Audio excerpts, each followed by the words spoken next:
Welcome to the ITSP Magazine Podcast Network. You are about to listen to an episode of the Audio Signals podcast with Marco Ciappelli. In this new season, Audio Signals is repositioning its antennas, focusing not just on the stories, but on the storytellers. In our modern hybrid analog-digital society, the art of storytelling has never been more vital or displayed such a diverse array of forms. Recognizing this, our conversations will spotlight the narrators, providing a unique exploration into the minds behind the narratives. From authors to podcasters, visual artists to songwriters, and everything in between, we will engage with all who contribute to this extraordinary tapestry of human experience. We are all made of stories, after all.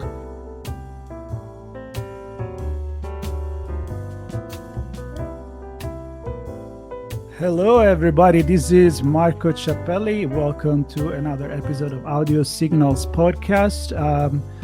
I don't know, I already done like 2 today, so I feel like I'm playing a tape right now. So let me see what I should say. Yes, Audio Signals is exactly what it sounds like, and we're trying to capture signals, although we're not going analog nowadays, it's all digital, but I repositioned this fictitious antenna to capture news stories. And for those of you that have been following me for a while, I made a little twist, and I focus on stories and storytelling and storytellers, because stories come from people. Stories are made to educate and are, as I usually say, we are made of stories. Even when we don't mean to say stories, we actually do. Even the way we act, the way we move, the way we dress, we're our own story.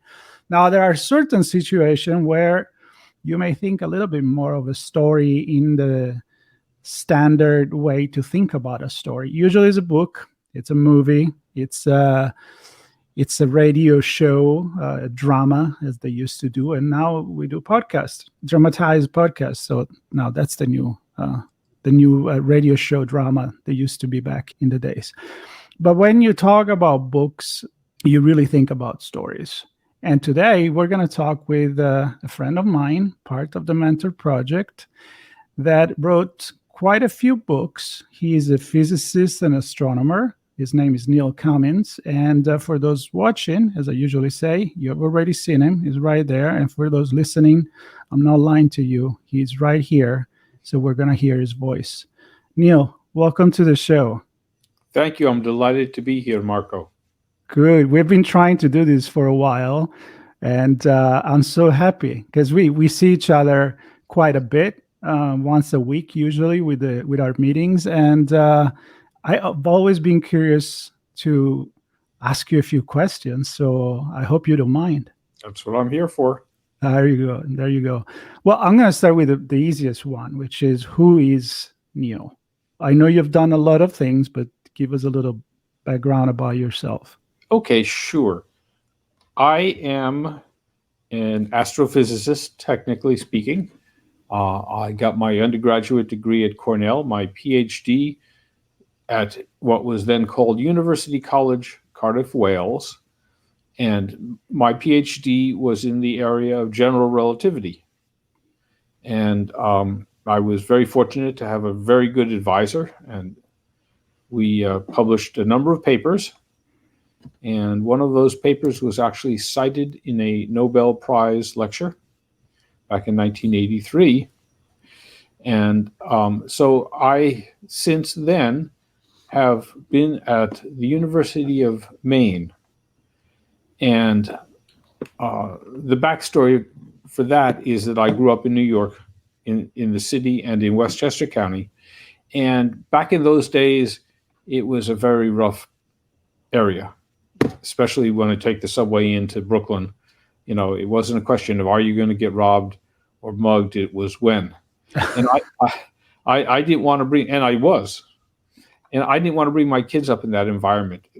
Don't get me wrong. I know it's changed, of course, but back in the late 70s, I opted to come to the University of Maine, and I have been teaching here ever since. One cute story is that after I got my PhD and people started calling me doctor, I felt very insecure. I felt insecure because I had no medical experience or background whatsoever. So, to overcome that insecurity, I became an EMT. And I worked for 10 years as an EMT here in Orono, Maine. Very satisfying experience.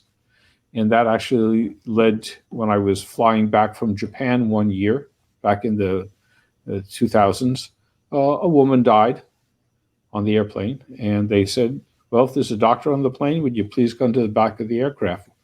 I know the Good Samaritan law, so I went back there and she was dead. And to make a long story short, she walked off the plane, gave me a hug in front of my wife, but that was fine.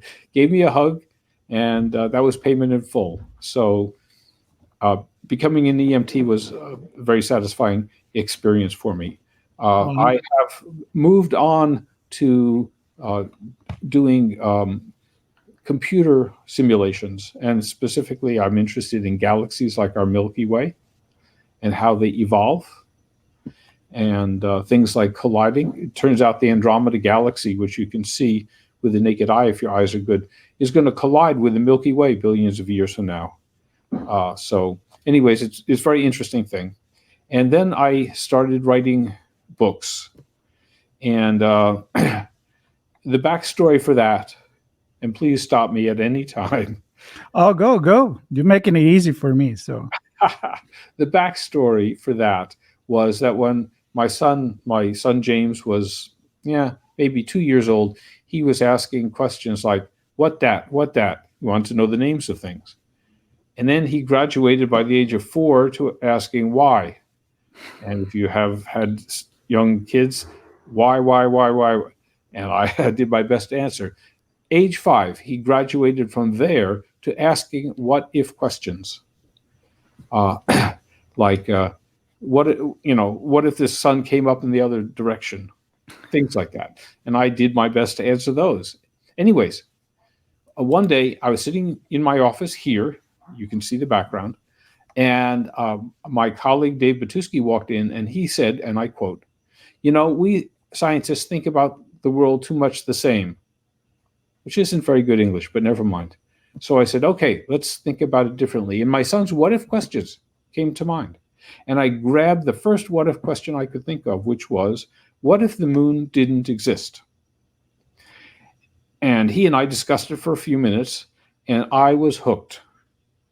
I started writing, papers that were published in Astronomy magazine, asking and exploring many what if questions.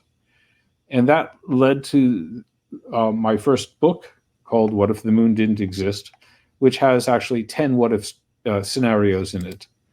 Well, I'm actually going to stop you right there because the what if I feel like is the core of us being human, right? So talking about storytelling, like I love how your son didn't start with a what if when he was younger. He had to, you say, graduate to that, yes, right? Like it's kind of like your brain needs to start maturing in a certain way. And then I feel like that what if question applies to everything. That's why I give you an example.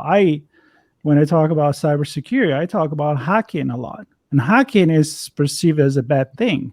And I said, no, hacking is a really good thing. It's cybercrime that is bad. But hacking is exactly that. What if I take this system and I make it work in a way that it wasn't intentional and it does? Or what if I can do this? What if I can do that? And then you just go for that. And I think the same applies when you do creative stuff. What if I present it this way? So it's literally the question at the core of a lot of things that we do as human. If we didn't ask that question, we wouldn't progress. I couldn't have said it better myself. Well done. That was great. So I wrote my first book, and then I was using a textbook in teaching introductory astronomy, and the author of it died suddenly, and I offered to take it over, to write it. And so my second book was actually an astronomy textbook called Discovering the Universe. And to say the least, it did very well. I'll leave it at that. All right. And then I wrote a second What If book and many more editions of the textbooks. And then I started asking questions about misconceptions people have about the natural world. That became my next theme, was to identify misconceptions, identify why we have them, how to overcome them. And I wrote a book about that called Heavenly Errors. And I incorporate misconceptions when I teach, and I incorporate them in my textbooks now. And I also wrote 2 books about traveling in space, if you want to go as a tourist, what to expect. And so those are the kinds of things I've been doing, and we're now 21 books into the story. Now here we go into the story. So the story and the meaning of storytelling. So you create this scenario, and that alone is, even if you do it, you talk about a science. Many people think about science as, math and mathematics and formulas, but actually, when you understand things, correct me if I'm wrong, but Einstein itself, he was a very creative person, a very creative mind. Like, he could visualize his theory, right? I'm actually reading his biography now. That's why it comes in my mind. So the importance of telling the right story to appeal, and this could be to teaching, this could be to bringing new generation in STEM. I mean, it's not just by the math that you do this. So how did you develop your style? Is it anything to do with your teaching, and then you applied it in your book? What's your way to tell the story? That is a terrific question, and the answer, I think, is very important. It's interesting because I give talks all around the country and so on, and people come up to me and say, "Well, how do you do that?" I mean, because I'm talking about science things, just using words, and they get it. Right. And I see the smiles on their face. Anyways, the answer to your question is, whenever I am talking, like lecturing to my students or writing my books, half of my brain is sitting there watching or listening to me with the perspective of the audience. So when I'm writing, I'm also reading. And to me, it's very, very important to make sure that with the mindset I expect that my normal audience would have, they understand, appreciate, and enjoy what they're reading from me. So that's the number one takeaway, is to when I do any of these kinds of things, I'm there in 2 different worlds, so to speak, and that's how I try to make my work accessible to people. And I think that's really important, because many times when people know a lot about something, they expect everybody else knows a lot about something, and that's how we disconnect with the audience. So knowing who your audience is, it definitely is important. And do you test with your students too? Like, you come up with an idea and say, this could be a good story. Let's see how they react before you put it on paper. An interesting question. The short answer is no. When I'm looking for another thing to write about or another what if, I tend to wander about in whatever realm that's in, by myself, and ask myself what if questions until one sort of resonates. And once I've got something that has an aha moment to it, then I'm off and running. Right. I love it. So what if the moon didn't exist? You want to tell us a few things about that? And also, what if you didn't have a character made in Japan based on you? What if? Maybe I should explain that first. Yes, because I don't know. So, I'm cheating. I already know the story a little Right. bit. Fair enough. Okay, so, in 2003, I got a cold call from a major movie production studio in Japan called Robot Inc. And they said that there is going to be in 2005 a World Expo. Back in the early days, in the olden days, they had World's Fairs, and I went to the 1964 World Fair in New York, and 1967 World Fair up in Canada, and so on.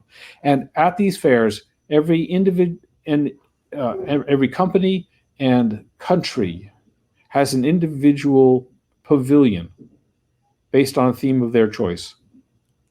And for example, back in '64, Ford's pavilion theme was Mustang, because the Mustang just came out. So we sat in cars in their pavilion and rode around in Mustangs to get us interested. Anyways, so the cold call that I got was, there's going to be a World Expo in 2005 in Aichi, Japan, and Mitsubishi Corporation is interested in considering your What If book as the theme of their pavilion. So instead of Mustangs, they had, and so I talked with the fellow, and we batted some ideas back and forth, and I put together a proposal, and they bought it. And it was interesting because this was back in 2005, before VR, virtual reality, came into existence. And so the show, based on What If the Moon Didn't Exist, was essentially a total immersion. In other words, there were screens on all sides of the viewers, and there were projections of activities on all sides, so that they felt as if they were immersed in the environment. So, which was a very neat thing to do. And very briefly, the story was to explore the consequence of this, because the moon, I might add, is very, very important in Japanese culture. That was what got me that far. And so they decided to have a presentation by me as a cartoon character. And I will give credit where credit is due. My wife chose what I was to look like. They sent us about a half a dozen sketches of what the character was going to look like, and she chose the one that I am today. Anyway, so we went to the opening of that, and it was a wonderful experience. It was a 1-year thing. The World Expos are 1 year long. And when it closed, a resort in southern Japan, House ten Bosch, House in the Forest in Dutch, came to me and said, we would like to, through Robot Inc., to give credit, we would like to buy the rights to your show. And I said, yeah, all right, force me. And they forced me. They made me an offer I couldn't refuse. And so I helped them put together, a slightly revised version. But anyways, that show played almost every day for 17 years at the resort House ten Bosch, and just closed down for last year. So for the last 18 years, if you include Mitsubishi, I've been a cartoon character in Japan. So, and how does it feel to be a cartoon? It's very satisfying, I assure you. and so now on to What If the Moon Didn't Exist. The premise is that the moon never existed. That's what I'm constructing here. And it turns out in real life, in fact, when I give this presentation, I talk about the consequences of the moon as it has been. In other words, not as it wouldn't be, but as it has been. And then you take away all of these things and you see how profoundly different the Earth would be. For example, When the moon first formed, we don't know exactly, but in round numbers, it was about 10 times closer than it is today. And as a result, the tides it created on the young Earth were, are you ready for this? 1,000 times higher than they are now. Wow.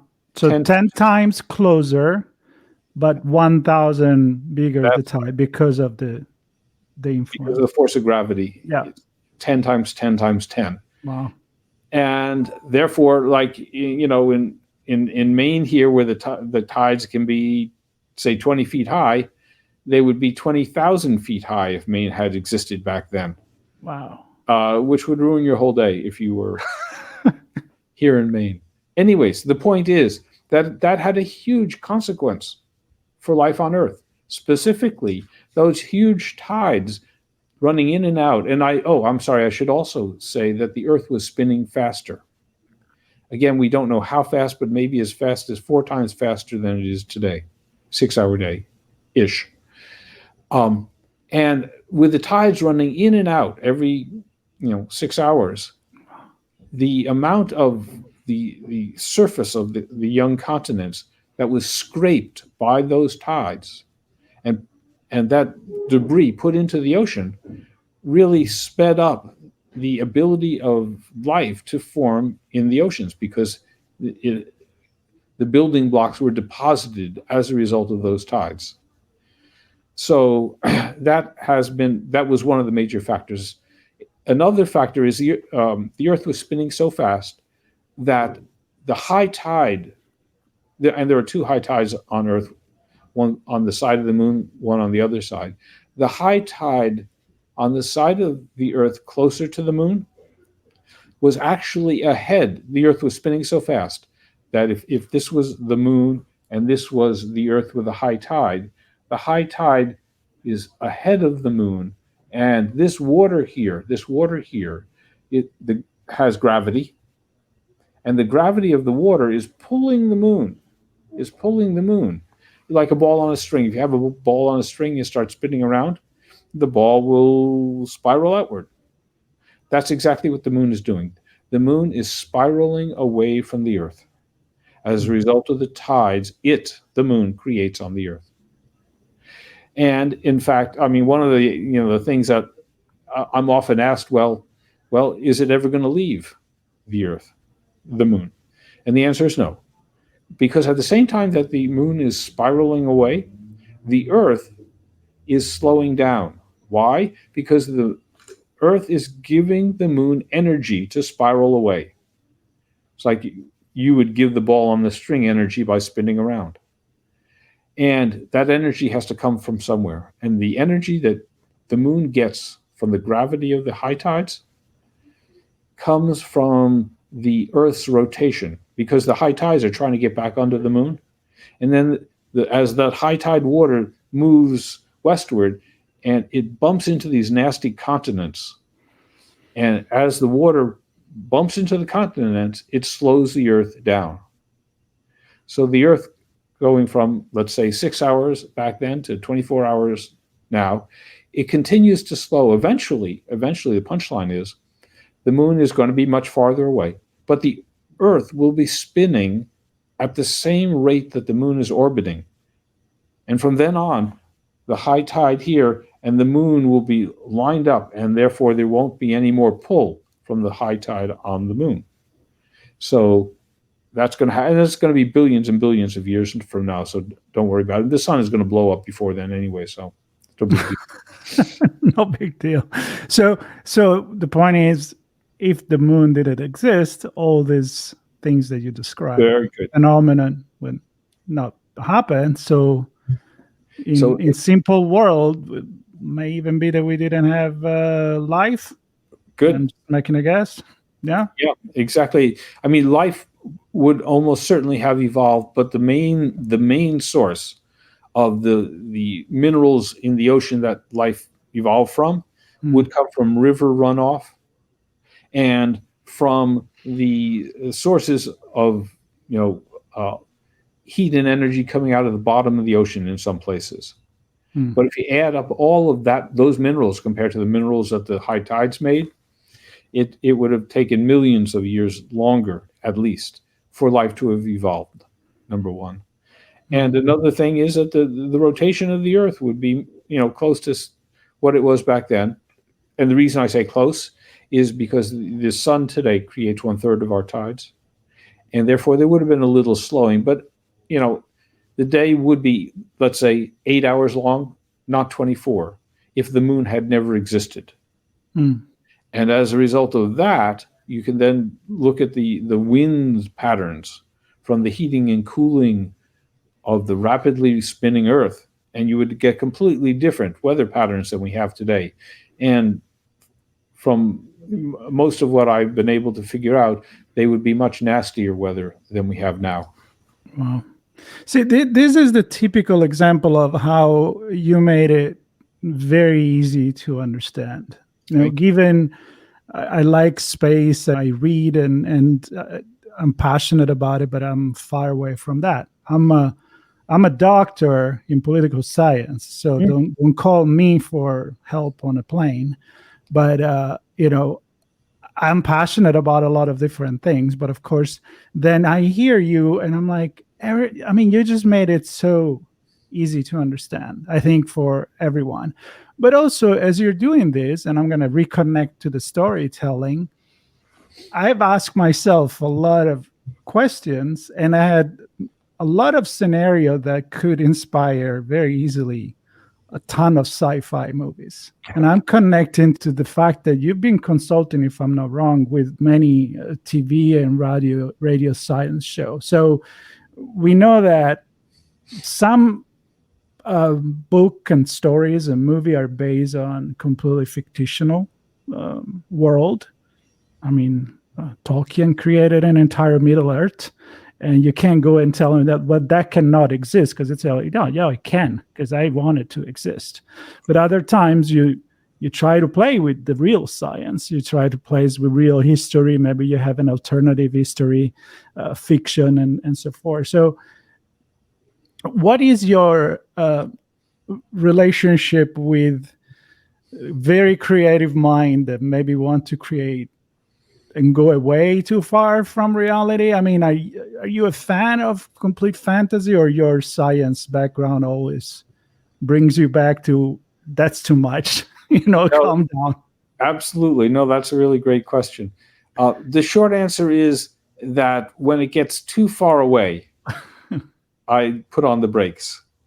In other words, I try to make it so the science fiction, if you will, that I have been asked about. I try to make it as realistic as possible, and sometimes that takes people in different directions.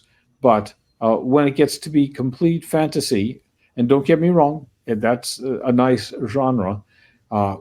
It's not where I am interested in being. So I try to sort of stay close enough to science so that when people hear or see things, they would say, I wonder, rather than, oh, no, that's not it. That's not the real thing. So if I want to go to space, and I have, on one hand, I'm at the bookstore, and I have the Traveler's Guide to Space, which you wrote, and I have the Hitchhiker Guide to the Galaxy from Adams. Which one should I get? Well, I would say the Hitchhiker's Guide to the Galaxy. And the only problem with that, I honestly don't recall that I named it. I think my agent named it. Unfortunately, the Hitchhiker's Guide to Space, when people see it, they think, oh, it's going to be like the Hitchhiker's Guide to the Galaxy or the universe, whatever. And it's not. And it's not. And it's not. Well, that's why I made the joke. Yeah. One is a little bit off in a lot of way. I think it's super funny, especially when he's bred. Oh, yeah. Totally. But yeah, most certainly very detached from reality, Yeah. from science. Totally agree. Yeah. But still enjoyable. Oh, absolutely. Yeah. So, what is your next adventure in terms of writing? Do you have any other plan? And also, have you ever thought about writing something that is, yeah, I mean, I guess you already answered to that, but a little bit more of a fictional story? Funny you should ask that question. It's not that you were prompt. I mean, give you No, credit for coming up with that by yourself. I did. I'm working on two projects right now. One of them is a memoir, and there's a deep background in that. Um, but I am exploring, my early years and why I had them and what I did and what I got out of it. And I've been encouraged to do that by a number of people. And the other is science fiction. I'm writing a science fiction novel taking place around numbers 100 years from now, with a minimum amount of fiction built in, but some, specifically to enable the players in the story to be able to travel faster than uh, faster than the speed of light. Um, but I do it in such a way that it's not implausible that this could exist. It it just it would take it would take science a while to make changes in the state of our technology, and if they can make those changes, then conceivably, this could happen. So it's on the boundary between science and science fiction. Mm. Hmm. Those are my two projects right now. And I didn't know. I swear, I did. I wasn't prompted on this, so I'm glad I asked the question. Yeah. I would like to end this with something about maybe your habits in or your taste in reading and maybe watching movies. So, as a scientist, as a writer of things that are very connected to reality to a certain point. Now, going on that adventure as well, that journey. Right. What's your favorite genre? I mean, as a professor, as an astrophysics, do you just people imagine that you just read about that, but I'm sure that you may enjoy something else. Maybe I don't know. You watch Disney. What do you do on your free time? What's your favorite story?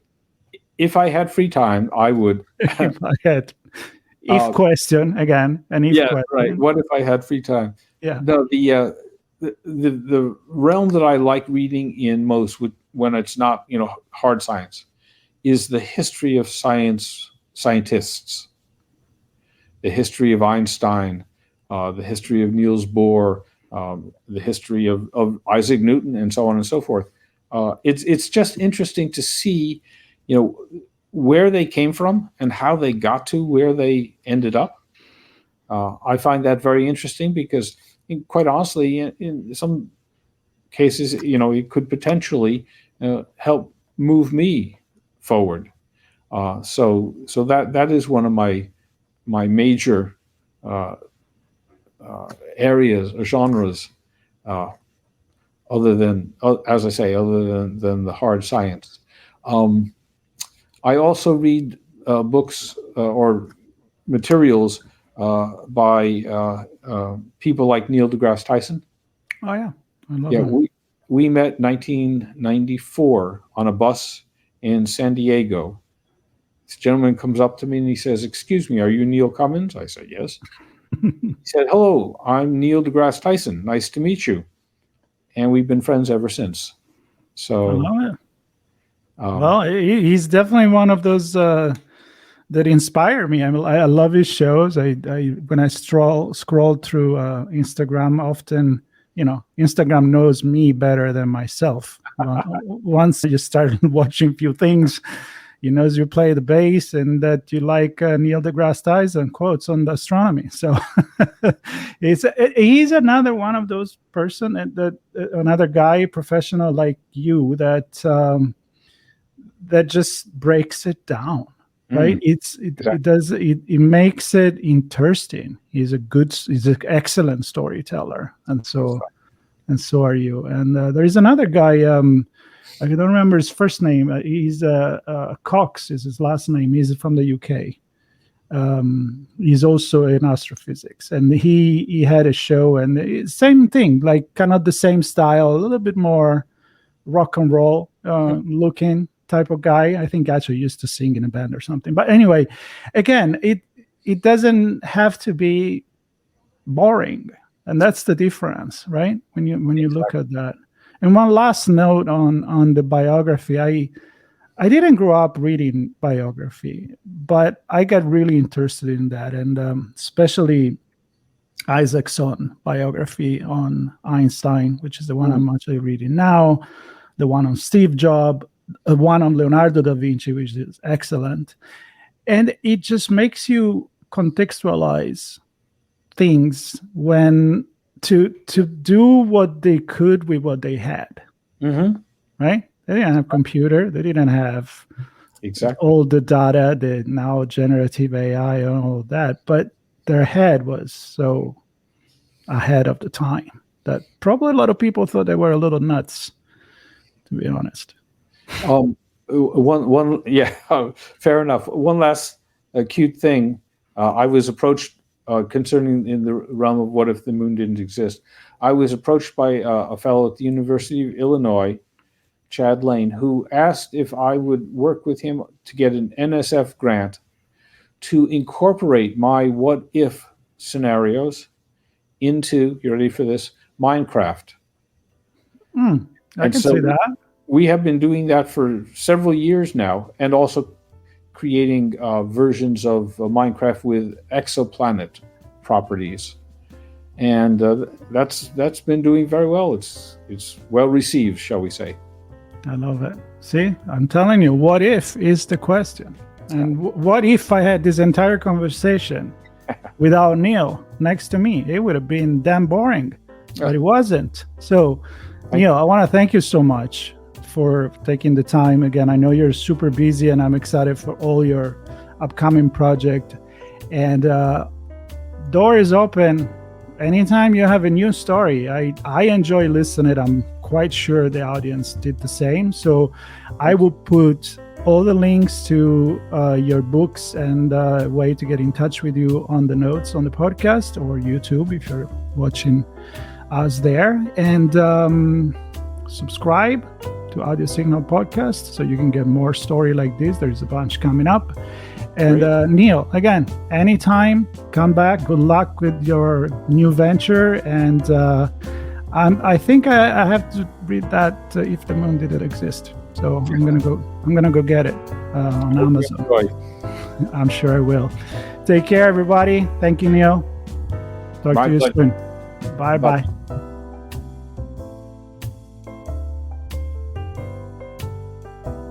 We hope you enjoyed this episode of Audio Signals with Marco Ciappelli.